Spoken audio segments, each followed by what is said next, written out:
And let me add, we call that house poor. You may have a nice fancy house, but you're poor. All your money is going towards your mortgage. I used to live in Southern California, and a lot of people live that way. And that's why a lot of people have roommates in San Diego. Well, Southern California, a lot of teachers, even attorneys and real estate agents have, 4 or 5 adults living in the same house. Everybody's paying about $700 per bedroom, equaling about $3,500 a month, whatever they're paying in a rent or even a mortgage.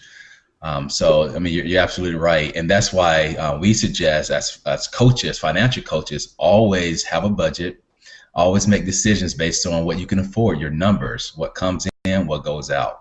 And what you can afford, that's how much you should know that you can afford on the mortgage payment, not what the bank qualifies you for. Absolutely. So you got to really know who's setting your priorities. Is it you and your family, or is it the bank setting your priorities for you?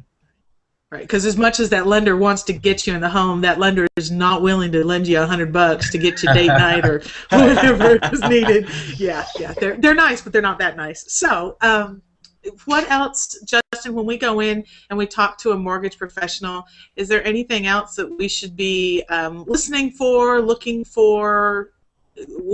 Taurus and I kind of talked about that with real estate. When you're making a contract offer on a home, here's some things that make your offer more serious. Is there anything like that for when we go in and we're talking to a mortgage professional?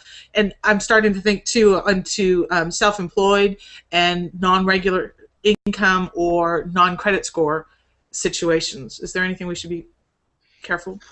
Well, and I would just say just a couple in generals. Number one, as a first-time home buyer, I don't know any first-time home buyers that go in to meet with the loan officer and they're not nervous. This is the first time they've ever looked at buying something this large. Could easily be their largest asset they ever get, and you're just going to be nervous. The last thing you want to do is be a bobblehead. Yep. Where do I sign? No, you want to ask questions, and there is no such thing as a dumb question, and there's no such thing as asking too many questions. And the saying we've all heard before, from our, mentor Dave Ramsey, is find a heart of a teacher, and I can't say that enough. Find someone that's willing to walk you through. If you're asking questions and they seem kind of like leave me alone, you need to walk out and go find somebody else. Yeah. Because if you find someone that's got a heart of a teacher, they're going to walk you through, and there's going to be a faith process as far as you're never going to be 100% comfortable, even when you get to the end and sign the papers. But the more information, the more knowledge you have, the less frustration, the less fear, the less worry you have. And so team up with a good person that way and just ask lots and lots of questions. And you got a good one if they ever say, I don't know, but I'm going to find that answer and get back to you. Because they do. They want to care for you, and those are who you want to look for on those things. That's great. Yeah, and I agree. It's very, just ask questions, be inquisitive, and also find someone who's going to pick up their phone.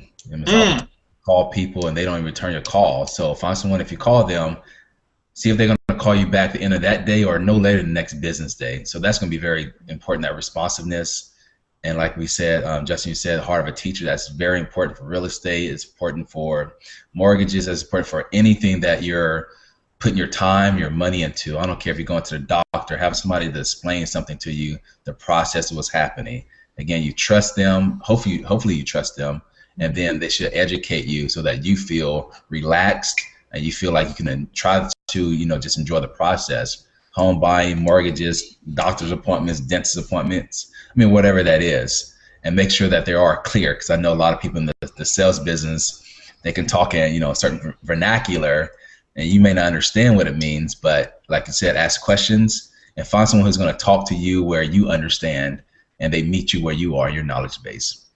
And Taurus, when you said that, it quickly made me think of one thing to completely wholeheartedly agree with you, and that is the unfortunate thing is with all these regulations, it almost takes customer service right out of the picture. Yeah. And my grandfather was a banker for his whole life. My uncle was a banker, and back in the day, 30, 50 years ago, when you went to get a loan, it was yes or no, right then and there, sign the paper. The mortgage was like half a page long. The note wasn't even a page, and now mortgage is like 16, 20 pages long.